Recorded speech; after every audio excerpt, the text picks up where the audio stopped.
Hi friends, welcome back to my YouTube channel. ಎಲ್ಲರೂ ಹೇಗಿದ್ದೀರಾ friends? ಮತ್ತು ನಾನು ಮಧ್ಯಾಹ್ನ ಲಂಚಿಗೆ ಪಾಲಕ್ ಸೊಪ್ಪಿಗೆ ಹುಳಿ ಮಾಡ್ತಾಯಿದ್ದೇನೆ. ಇದು ನಮ್ಮ ಉಡುಪಿ ಕಡೆ ಮಾಡ್ತಾರೆ, ಆ ರೀತಿ ಮಾಡ್ತಾಯಿದ್ದೇನೆ. ನೋಡಿ, ಒಂದು ಕಟ್ಟು ಪಾಲಕ್ ಸೊಪ್ಪು ತಗೊಂಡಿದ್ದೇನೆ. ಇದು ಬೋಳು ಹುಳಿ ಅಂತ ಇರ್ತಾರೆ, ಹಸಿಮೆಣಸಿನ್ಕಾಯಿ ಮತ್ತು ಸಾಂಬಾರು ಪೌಡ್ರ್ ಹಾಕಿ ಮಾಡೋ ಅಂಥದ್ದು ನಮ್ಮ ಕಡೆ ಮಾಡೋದು. ಇದು ಆ ಟೈಪಲ್ಲಿ ಮಾಡ್ತಾಯಿದ್ದೇನೆ. ಇದಕ್ಕೆ ಬೇಳೆ ಕೂಡ ಹಾಕಬೇಕು, ಬೇಳೆ ಹಾಕಿ ಮಾಡೋವಂಥ ಹುಳಿ ಇದು. ಅದಕ್ಕೊಂದು 2-3 ಹಿಡಿಯಷ್ಟು ಬೇಳೆ ತೊಗೊಂಡಿದ್ದೇನೆ. ನೆನೆಸಿ ಇಟ್ಕೊಂಡಿದ್ದೀನಿ ಬೇಳೆ. ನೀವು ನೆನೆಸಿ ಇಟ್ಕೊಂಡ್ರೆ ಬೇಗ ಬೇಯುತ್ತೆ ಬೇಳೆ. ಒಂದು ಸ್ವಲ್ಪ ಚಿಕ್ಕ ನಿಂಬೆಹಣ್ಣು ಸೈಜಷ್ಟು ಹುಳಿ ನೆನೆಸಿ ಇಟ್ಕೊಂಡಿದ್ದೇನೆ. ಮತ್ತೊಂದು 4-5 ಹಸಿಮೆಣಸಿನ್ಕಾಯಿ ತೊಗೊಂಡಿದ್ದೇನೆ. ಇದು ಹಸಿಮೆಣಸಿನ್ಕಾಯಿ ಹಾಕಿ ಮಾಡುವಂಥದ್ದು ಖಾರಕ್ಕೆ. ಅದ್ರ ಜೊತೆಯಲ್ಲಿ ಒಂದು ಸ್ವಲ್ಪ ಖಾರದ ಪೌಡ್ರ್ ಅಥವಾ ಸಾಂಬಾರು ಪೌಡ್ರ್ ಹಾಕ್ಬೋದು. ತುಂಬ ಚೆನ್ನಾಗಿರುತ್ತೆ ಇದು ಹುಳಿ. ಇದು ಬೇಳೆ ಬೋಳು ಹುಳಿ ಅಂತ ಹೇಳ್ತೇವೆ ನಾವು, ಪಾಲಕ್ ಸೊಪ್ಪಿದು. ಅದರದ್ದು ಇವತ್ತು ಹುಳಿ ಮಧ್ಯಾಹ್ನಕ್ಕೆ ಲಂಚಿಗೆ ಮಾಡ್ತಾಯಿದ್ದೇನೆ. ಅದೇ ನಿಮ್ಮ ಜೊತೆ ಕೂಡ ಶೇರ್ ಮಾಡ್ಕೊಳ್ತೇನೆ ಹೇಗೆ ಮಾಡೋದು ಅಂತ. ಪಾಲಕ್ ಸೊಪ್ಪು ನಮ್ಮ ಆರೋಗ್ಯಕ್ಕೆ ತುಂಬ ಒಳ್ಳೆಯದಿದು. ಇದರಲ್ಲಿ ತುಂಬ ಐರನ್ ಇರುತ್ತೆ. ಯಾಕೆಂದರೆ ಕ್ಯಾಲ್ಸಿಯಂ ಕಡಿಮೆ ಇರೋರು ಮತ್ತು ಡೈಜೆಷನ್ ಸರಿ ಆಗದೇ ಇದ್ದರೆಲ್ಲ ಇದನ್ನು ಆದಷ್ಟು ಯೂಸ್ ಮಾಡಬೇಕು. ನಿಮಗೆ ಸೊಪ್ಪು ಜಾಸ್ತಿ ಬೇಕು ಅಂದರೆ ಇನ್ನೂ ಸ್ವಲ್ಪ ಜಾಸ್ತಿ ಹಾಕ್ಕೊಳ್ಬೋದು. ಇದು ಸುಮಾರು ಒಂದು 3-4 ಜನಕ್ಕೆ ಆಗುತ್ತೆ. ಇಷ್ಟು ಮಾಡಿದರೆ ನೀವು ಬನ್ನಿ ಇವಾಗ ಹೇಗೆ ಮಾಡೋದು ಅಂತ ತೋರಿಸ್ತೇನೆ. ಮೊದಲು ಇದನ್ನೆಲ್ಲ ಬೇಯಿಸ್ಕೊಳ್ಬೇಕು. ಇವಾಗ ಪಾಲಕ್ ಸೊಪ್ಪನ್ನು ಸಣ್ಣ ಕಟ್ ಮಾಡಿಕೊಂಡು ಬೇಳೆ ಒಟ್ಟಿಗೆ ಬೇಯಿಸ್ಕೊಳ್ಬೇಕು. ನೋಡಿ, ಈಗ ಪಾಲಕ್ ಸಣ್ಣ ಕಟ್ ಮಾಡಿ ಇಟ್ಕೊಂಡಿದ್ದೇನೆ. ಅದ್ರ ಜೊತೆಯಲ್ಲಿ ಒಂದು ಈರುಳ್ಳಿ ಕೂಡ ಕಟ್ ಮಾಡಿದ್ದೇನೆ, ಅದನ್ನು ಕೂಡ ಹಾಕ್ತಾಯಿದ್ದೀನಿ. ಪಾಲಕ್ಕಿದ್ದು ದಂಟಿದೆಯಲ್ಲ ಅದನ್ನು ಕೂಡ ಹಾಕಿ, ಅದನ್ನು ಬಿಸಾಡಬೇಡಿ.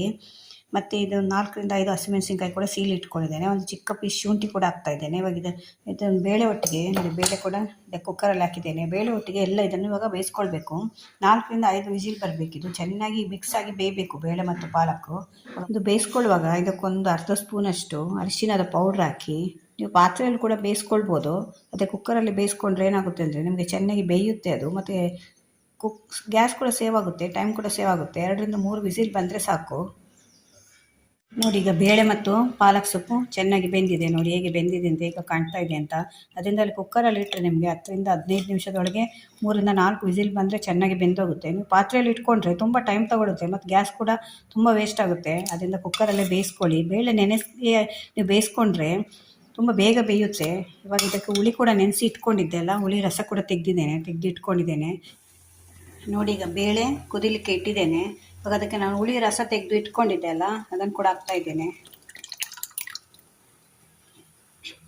ಕೆಲವರು ಟೊಮೆಟೊ ಕೂಡ ಹಾಕ್ತಾರೆ, ಆದರೆ ನಾನು ಟೊಮೆಟೊ ಹಾಕ್ತಿಲ್ಲ. ಯಾಕೆಂದರೆ ಪಾಲಕ್ ಜೊತೆ ಟೊಮೆಟೊ ಹಾಕಬಾರ್ದು ಅಂತ ಹೇಳ್ತಾರೆ. ಅದು ಗೊತ್ತಿಲ್ಲ ಎಷ್ಟು ಸತ್ಯನೋ ಏನೋ ಅಂತ. ಇವಾಗ 1-1.5 ಸ್ಪೂನಷ್ಟು ನಾನು ಉಪ್ಪು ಹಾಕ್ತಾಯಿದ್ದೇನೆ. ಇದು ಕಲ್ಲುಪ್ಪು, ಅದರಿಂದ ನೋಡ್ಕೊಂಡು ಹಾಕ್ಕೊಳ್ಬೇಕಾಗುತ್ತೆ. ಆಮೇಲೆ ಕಮ್ಮಿ ಆದರೆ ಮತ್ತೆ ಹಾಕ್ಕೊಡ್ಬೋದು. ಒಂದ್ಸಲ ಉಪ್ಪು ಮತ್ತು ಹುಳಿ ಹಾಕಿದ್ಮೇಲೆ ಚೆನ್ನಾಗಿ ಮಿಕ್ಸ್ ಮಾಡಿ.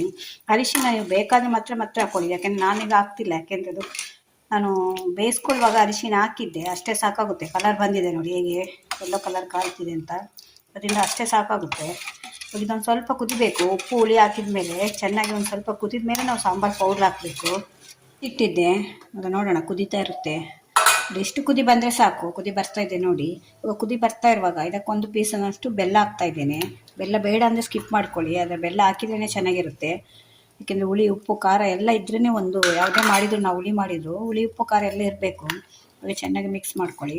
ಇವಾಗ ನಾನು ಇದಕ್ಕೆ ಸಾಂಬಾರು ಪೌಡ್ರ್ ಹಾಕ್ತಾಯಿದ್ದೇನೆ. ನಾವು ಮನೆಯಲ್ಲೇ ಮಾಡ್ಕೊಳ್ತೇವೆ ಸಾಂಬಾರು ಪೌಡ್ರು. ಫ್ರೆಶ್ ಆಗಿ ಮಾಡಿದ್ದೆ ನೋಡಿ, ಈಗ ಕಾಣ್ತಾ ಇದೆ ಅಂತ. ಇದು ನಾವು ಮನೆಯಲ್ಲೇ ಮಾಡುವಂಥದ್ದು. ಉಡುಪಿ ಕಡೆ ಬ್ರಾಹ್ಮಣರು ಮಾಡುವಂಥ ಸಾಂಬಾರು ಪೌಡ್ರ್ ಇದು. ಇದನ್ನೇ ನಾವು ಯೂಸ್ ಮಾಡೋದು ಸಾಂಬಾರಿಗೆಲ್ಲ. ಇದರದ್ದೊಂದು 2 ಸ್ಪೂನ್ ಹಾಕ್ತಾಯಿದ್ದೇನೆ ನಾನು. ಇದು ತುಂಬ ಏನು ಖಾರ ಇರೋಲ್ಲ, ಯಾಕೆಂದರೆ ಇದಕ್ಕೆ ನಾವು ಬ್ಯಾಡಗಿ ಮೆಣಸಿನ್ಕಾಯಿ ಯೂಸ್ ಮಾಡ್ತೇವೆ ಮತ್ತು ತೆಂಗಿನಕಾಯಿ ಎಣ್ಣೆಯಲ್ಲಿ ನಾವು ಫ್ರೈ ಮಾಡ್ತೇವೆ. ಅದರಿಂದ ಅದರದ್ದೊಂದು ಫ್ಲೇವರೇ ಬೇರೆ ಇರುತ್ತೆ ಮತ್ತು ರುಚಿ ಕೂಡ ತುಂಬ ಚೆನ್ನಾಗಿರುತ್ತೆ. ಇವಾಗ ಇದನ್ನು ಹಾಕಿ ಚೆನ್ನಾಗಿ ಮಿಕ್ಸ್ ಮಾಡಿ. ಇದನ್ನು ನೋಡ್ಕೊಂಡು ಹಾಕ್ಕೊಳ್ಬೇಕು, ಯಾಕೆಂದರೆ ನಾವು 4-5 ಹಸಿಮೆಣಸಿನ್ಕಾಯಿ ಹಾಕಿದ್ದೇವೆ ಖಾರಕ್ಕೆ. ಅದರಿಂದ ಇದನ್ನು ನೋಡಿಕೊಂಡು ಸಾಂಬಾರು ಪೌಡ್ರ್ ಹಾಕುವಾಗ ನೋಡ್ಕೊಂಡು ಹಾಕ್ಕೊಳ್ಳಿ. ಯಾಕೆಂದರೆ ಇದು ತುಂಬ ಏನು ಖಾರ ಇರೋಲ್ಲ ಈ ಸಾಂಬಾರು ಪೌಡ್ರು. ಅದರಿಂದ ಮೀಡಿಯಮ್ ಖಾರ ಇರುತ್ತೆ. ನಾವು ಗುಂಟೂರು ಮೆಣಸಿನ್ಕಾಯಿ ಹಾಕಿದರೆ ಖಾರ ತುಂಬ ಬರುತ್ತೆ, ಆದರೆ ಅದು ಕಲರ್ ಬರಲ್ಲ. ಅದರಿಂದ ನಾವು ಬ್ಯಾಡಗಿ ಮೆಣಸಿನ್ಕಾಯಿ ಯೂಸ್ ಮಾಡೋದು ಈ ಕಡೆ ಎಲ್ಲ ಜಾಸ್ತಿ. ಇವಾಗ ಹಾಕಿದ ಮೇಲೆ ಒಂದು ಚೆನ್ನಾಗಿ ಮಿಕ್ಸ್ ಮಾಡ್ಕೊಳ್ಳಿ. ಕಾಣ್ತಿದೆ ನೋಡಿ, ತುಂಬ ಹೆಲ್ದಿ ಆದಂಥ ಒಂದು ಆಹಾರ ಇದು. ಮಕ್ಕಳಿಗೆಲ್ಲ ಇದು ಮಾಡಿಕೊಟ್ರೆ ಐರನ್ನು ಇದೆಲ್ಲ ಜಾಸ್ತಿ ಆಗುತ್ತೆ ಬಾಡಿಯಲ್ಲಿ. ಅನಿಮಿಕ್ ಇದ್ದವರೆಲ್ಲ ಇದನ್ನು ಜಾಸ್ತಿ ಯೂಸ್ ಮಾಡಬೇಕು. ಮತ್ತು ಇನ್ನೊಂದೇನೆಂದರೆ ಪಾಲಕ್ ತಿಂತಾ ಬಂದರೆ ನಿಮಗೆ ಕಾನ್ಸ್ಟಿಪೇಷನ್ನು ಪ್ರಾಬ್ಲಮ್ಮೇ ಸುಮಾರು ಕಡಿಮೆ ಆಗ್ತಾ ಹೋಗುತ್ತೆ. ಇವಾಗ ನಾನೊಂದು 2 ನಿಮಿಷ ಮುಚ್ಚಿಡ್ತೇನೆ. ಮುಚ್ಚಿಡೋದ್ರಿಂದ ನಿಮಗೆ ಬೇಗ ಕುದಿಯುತ್ತೆ. ಅದರಿಂದ ಒಂದು ಗ್ಯಾಸ್ ಕೂಡ ಸೇವ್ ಆಗುತ್ತೆ. ಈ ಕುದಿ ಬರಬೇಕಿದು. ನೋಡಿ ಹೇಗೆ ಕಾಣ್ತಾ ಇದೆ ಅಂತ. ಬಿಸಿ ಬಿಸಿ ಅನ್ನಕ್ಕೆ ಹಾಕ್ಕೊಂಡು ತಿಂತಾಯಿದ್ರೆ ಅಷ್ಟು ರುಚಿಯಾಗಿರುತ್ತೆ. ಪಾಲಕ್ ಸೊಪ್ಪಿದ್ದು ಹುಳಿ ನಮ್ಮ ಮಂಗಳೂರು ಉಡುಪಿ ಕಡೆ ಮಾಡುವಂಥದ್ದು ಇದು. ಇವಾಗ ಇದಕ್ಕೆ ಒಂದು ಸ್ವಲ್ಪ ಕೊತ್ತಂಬರಿ ಸೊಪ್ಪು ಹಾಕಬೇಕು ಮತ್ತು ಒಂದು ಸ್ವಲ್ಪ ಹಿಂಗೆ ಹಾಕಬೇಕು. ನೋಡಿ ಹಿಂಗೆ ನಾನಿದು ನಮ್ಮ ಕಡೆ ಮುದ್ದೆ ಹಿಂಗೆ ಅಂತ ಸಿಗುತ್ತೆ, ತೋರಿಸ್ತೇನೆ ನೋಡಿ. ನೋಡಿ ಇದು ಈ ರೀತಿ ಇರುತ್ತೆ ಮುದ್ದೆ ಹಿಂಗಂತ. ಇದನ್ನೊಂದು ಚಿಕ್ಕ ಪೀಸ್, ಒಂದು ಸಾಸಿವೆ ಗಾತ್ರದಷ್ಟು ಒಂದು ಚಿಕ್ಕ ಪೀಸ್ ಹಾಕಿದರೆ ಸಾಕು, ನಿಮಗೆ ಅಷ್ಟು ಫ್ಲೇವರ್ ಕೊಡುತ್ತೆ ಇದು. ನೋಡಿ ಹೇಗೆ ಕಾಣ್ತಾ ಇದೆ ಅಂತ.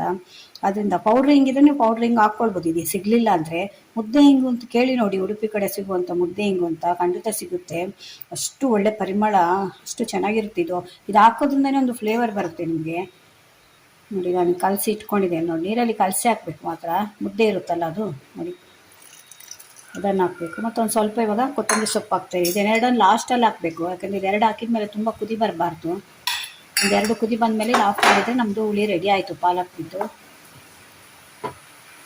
ಮಳೆ ಬರ್ತಾ ಇದೆ ನಮ್ಮ ಕಡೆ. ನಿಮ್ಮ ಕಡೆ ಮಳೆ ಇದೆಯಾ? ನಮ್ಮ ಕಡೆ ಅಂತೂ ಮಳೆನೇ, ಉಡುಪಿ ಮಂಗಳೂರು ಕಡೆ ಮಳೆನೇ ಇಲ್ಲ. ಇವತ್ತು 15 ದಿನದ ಮೇಲೆ ಇವತ್ತು ಮಳೆ ಬರ್ತಾ ಇದೆ ಜೋರಾಗಿ. ನಾನು ಸಾಂಬಾರು ಮಾಡ್ತಾ ಇದ್ದೇನೆ, ಮಧ್ಯಾಹ್ನ ಮಳೆ ಬರ್ತಾ ಇದೆ. ಮಳೆನೇ ಇಲ್ಲ ಈ ಸರಿ, ತುಂಬ ಕಡಿಮೆ ಆಗಿದೆ ಮಳೆ ನಮ್ಮ ಕಡೆ. ಹೇಗೆ ಅಂದರೆ ಈ ಟೈಮಲ್ಲೆಲ್ಲ ಭತ್ತ ಎಲ್ಲ ಬೆಳೀತಾರೆ ಗದ್ದೆಯಲ್ಲೆಲ್ಲ ಒಣಗಿ ಸೀಳ್ಬಿಟ್ಟಿದೆ ಮಳೆ ಇಲ್ಲದೆ. ತುಂಬ ಕಷ್ಟ ಈ ರೀತಿ ಆದರೆ. ಅದರಿಂದ ಎಲ್ಲರೂ ನಾವು ಕೇಳ್ಕೊಳ್ಳೋಣ ಮಳೆ ಚೆನ್ನಾಗಿ ಬರಲಿ ಅಂತ. ನೋಡಿ ಇಷ್ಟು ಕುದಿ ಬಂದರೆ ಸಾಕು. ಇವಾಗ ಕುದೀತಾ ಇದೆ. ಏಕೆಂದರೆ ರೈತರು ಅಕ್ಕಿ ಬೆಳೆದ್ರೆ ನಾವು ಅನ್ನ ತಿನ್ನೋಕ್ಕೆ ಸಾಧ್ಯ ಅಲ್ಲ. ರೈತರೇ ಬೆಳೀಲಿಲ್ಲ ಅಂದರೆ ನಾವು ಹೇಗೆ ತಿನ್ನೋದು? ಅಷ್ಟು ಕಷ್ಟ ಆಗಿದೆ ಮಳೆಗೆ. ನೀರಿಗೆ ಕೂಡ ಪ್ರಾಬ್ಲಮ್ ಆಗುತ್ತೆ ಮಳೆ ಬರಲಿಲ್ಲ ಅಂದರೆ. ಅದರಿಂದ ದೇವರಲ್ಲಿ ಕೇಳ್ಕೊಳ್ಬೇಕು ಮಳೆ ಬಾ ಅಂತ. ಈಗ ಜೋರಾಗಿ ಮಳೆ ಬರ್ತಿದೆ, ಸುಮಾರು 15 ದಿವಸ ಆಯಿತು ನಮಗೆ ಮಳೆ ಇಲ್ಲದೆ. ಇವತ್ತು ಬರ್ತಾ ಇದೆ ನೋಡಿ. ಈಗ ಆಲ್ಮೋಸ್ಟ್ ಆಯಿತು, ಇವಾಗ ಆಫ್ ಮಾಡ್ತೇನೆ. ಇವಾಗ ಇದಕ್ಕೊಂದು ಒಗ್ಗರಣೆ ಕೊಡಬೇಕು. ತೆಂಗಿನಕಾಯಿ ಎಣ್ಣೆಯಲ್ಲಿ ನಾವು ಒಗ್ಗರಣೆ ಕೊಡ್ತೇವೆ. ನೀವು ನಿಮಗೆ ಯಾವುದು ಎಣ್ಣೆ ಆಗುತ್ತೆ ಅದರಲ್ಲಿ ಕೊಟ್ಕೊಳ್ಬೋದು, ಯಾಕೆಂದರೆ ಕೆಲವರಿಗೆ ತೆಂಗಿನಕಾಯಿ ಎಣ್ಣೆದು ಫ್ಲೇವರ್ ಆಗೋಲ್ಲ. ಈ ಕಡೆ ನಮಗೆ ಉಡುಪಿ ಮಂಗಳೂರೆಲ್ಲ ನಾವು ಹೆಚ್ಚಾಗಿ ಅದನ್ನೇ ಯೂಸ್ ಮಾಡೋದು. ನೀವು ಬೆಳ್ಳುಳ್ಳಿ ಹಾಕ್ಕೊಳ್ಳುವವರು ಈ ಟೈಮಲ್ಲಿ ಬೇಕಾದರೆ ನೀವು ಒಗ್ಗರಣೆಗೆ ಬೆಳ್ಳುಳ್ಳಿ ಹಾಕ್ಕೊಳ್ಬೋದು. ಅದು ನಿಮಗೆ ಏನು ಅಂದರೆ ಈ ರೀತಿಯ ಟೇಸ್ಟ್ ಬರೋಲ್ಲ ನಿಮಗೆ. ಉಡುಪಿ ಕಡೆ ಮಾಡುವಂಥ ಉಳಿದು ಟೇಸ್ಟ್ ಬರೋಲ್ಲ. ಈಗ ಆಫ್ ಮಾಡ್ತಾ ಇದ್ದೇನೆ, ಆಲ್ಮೋಸ್ಟ್ ಆಯ್ತು ಇದು. ಫ್ರೆಂಡ್ಸ್, ಮಳೆ ಬರ್ತಾ ಇದೆ ಅಂತ ಹೇಳಿದ್ನಲ್ಲ, ಹೇಗೆ ಮಳೆ ಬರ್ತಾ ಇದೆ ನೋಡಿ. ತುಂಬ ಜೋರಾಗಿ ಮಳೆ ಬರ್ತಾ ಇದೆ, ಕಾಣಿಸ್ತು ಅಂದ್ಕೊಳ್ತೀನಿ. ನಮ್ಮ ಮನೆ ಇರುವಂಥ ಲೇಔಟ್ ಇದು.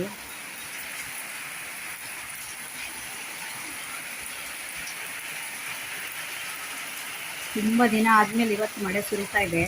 ಒಂದು ಖುಷಿ ಎಲ್ರಿಗೂ, ಯಾಕೆಂದರೆ ಇದು ಮಳೆಗಾಲ ಅಲ್ವಾ. ಆಷಾಢ ಮಾಸದಲ್ಲೇ ಮಳೆ ಇಲ್ಲ ಅಂದರೆ ಮತ್ತೆ ಯಾವಾಗ ಮಳೆ ಬರೋದು? ಅದು ಈ ಟೈಮಲ್ಲಿ ನಮಗೆ ಈ ಕಡೆ ರೈತರಿಗೆ ಖಂಡಿತ ಮಳೆ ಬೇಕು. ಅಂದರೆ ಮಳೆನೇ ಇಲ್ಲ, ತುಂಬ ಕಷ್ಟಪಟ್ಟಿದ್ದಾರೆ ರೈತರು. ಇವತ್ತು ಎಲ್ರಿಗೂ ಖುಷಿಯಾಗಿರ್ಬೋದು. ಸುಮಾರು 15 ನಿಮಿಷದಿಂದ ಬರ್ತಾನೆ ಇದೆ, ಹೀಗೆ ಬರಬೇಕು ಮಳೆ.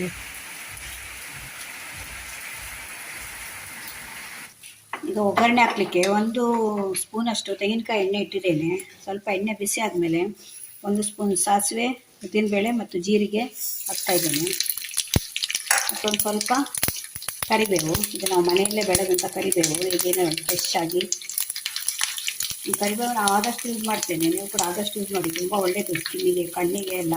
ನಾವು ಅದನ್ನು ತಿಂದಷ್ಟು ಒಳ್ಳೆಯದು ನಮಗೆ ಕರಿಬೇವು. ಇದು ಒಗ್ಗರಣೆ ಆಲ್ಮೋಸ್ಟ್ ಆಯ್ತು. ಇದು ನಮ್ಮದು ಹುಳಿ ಕೂಡ ರೆಡಿಯಾಗಿದೆ. ಮಳೆ ಕೂಡ ಬರ್ತಾ ಇದೆ. ಬಿಸಿ ಬಿಸಿ ಅನ್ನಕ್ಕೆ ನಮ್ಮದು ಪಾಲಕ್ ಹುಳಿ ಹಾಕ್ಕೊಂಡು ತಿಂತಾಯಿದ್ರೆ ಎಷ್ಟು ಊಟ ಮಾಡ್ತಾಯಿದ್ವಿ ಅಂತ ಅಂದಾಜೇ ಇರೋಲ್ಲ, ಅಷ್ಟು ಹೊಟ್ಟೆ ತುಂಬುತ್ತೆ. ಯಾಕೆಂದರೆ ಇವತ್ತು ಮಳೆ ಕೂಡ ಬರ್ತಾ ಇದೆ ಅಂತ ತುಂಬ ಸಂತೋಷ ಆಗ್ತಾಯಿದೆ. ಇವಾಗ ಆಲ್ಮೋಸ್ಟ್ ಆಗಿದೆ ಇದು. ನೀವು ಬೇಕಿದ್ದರೆ ಕೆಂಪು ಮೆಣಸಿನಕಾಯಿ ಕೂಡ ಹಾಕ್ಕೊಳ್ಬೋದು ಈ ಜೊತೆಯಲ್ಲಿ. ನೋಡಿ ಫ್ರೆಂಡ್ಸ್, ನಮ್ಮದು ಪಾಲಕ್ ಬೇಳೆ ಬೋಳು ಹುಳಿ ರೆಡಿ ಆಯಿತು. ನಮ್ಮ ಉಡುಪಿ ಕಡೆ ಮಾಡುವಂಥದ್ದು ಹೇಗೆ ಕಾಣ್ತಿದೆ ನೋಡಿ. ರುಚಿ ಕೂಡ ಅಷ್ಟೇ ಇರುತ್ತೆ ನೋಡಿ. ಒಂದ್ಸಲ ಮನೆಯಲ್ಲಿ ಟ್ರೈ ಮಾಡಿ ನೋಡಿ, ತುಂಬ ಚೆನ್ನಾಗಿರುತ್ತೆ ಬಿಸಿ ಬಿಸಿ ಅನ್ನಕ್ಕೆ. ಇದು ನಿಮ್ಮ ರಾಗಿ ಮುದ್ದೆಗೂ ಕೂಡ ಹಾಕ್ಕೊಂಡು ತಿನ್ಬೋದು. ರಾಗಿ ಮುದ್ದೆಗೂ ಕೂಡ ಸೂಪರ್ ಆಗಿರುತ್ತೆ ಕಾಂಬಿನೇಷನ್ನು ನೋಡಿ. ಇದೊಂದು ಸ್ವಲ್ಪ ಆರಿದ ಮೇಲೆ ಮತ್ತೆ ಗಟ್ಟಿಯಾಗುತ್ತೆ, ಅದರಿಂದ ಒಂದು ಸ್ವಲ್ಪ ನೀರಾಗಿ ಮಾಡ್ಕೊಳ್ಬೇಕು. ಇನ್ನೂ ತೆಳು ಬೇಕು ಅಂದರೆ ನಿಮ್ಗೆ ರಾಗಿ ಮುದ್ದೆಗೆಲ್ಲ ಆದರೆ ಇನ್ನೂ ಒಂದು ಸ್ವಲ್ಪ ತೆಳು ಮಾಡ್ಕೊಳ್ಬೋದು. ಬಿಸಿ ಬಿಸಿ ಅನ್ನಕ್ಕೆ ಹಾಕ್ಕೊಂಡು ಒಂದು ಸ್ವಲ್ಪ ತುಪ್ಪ ಹಾಕ್ಕೊಂಡು ತಿನ್ನಬೇಕು, ಅಷ್ಟು ರುಚಿಯಾಗಿರುತ್ತೆ.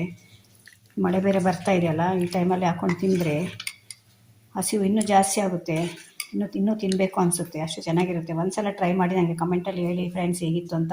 ಈ ವಿಡಿಯೋ ನಿಮ್ಗೆ ಇಷ್ಟ ಆದರೆ ನನ್ನ ಚಾನಲ್ನ ಸಬ್ಸ್ಕ್ರೈಬ್ ಮಾಡ್ಕೊಂಡು ನೋಡಿ. ಇದೇ ಥರ ಹೊಸ ವಿಡಿಯೋ ತೊಗೊಂಡು ಮತ್ತೆ ಬರ್ತೇನೆ. Bye friends.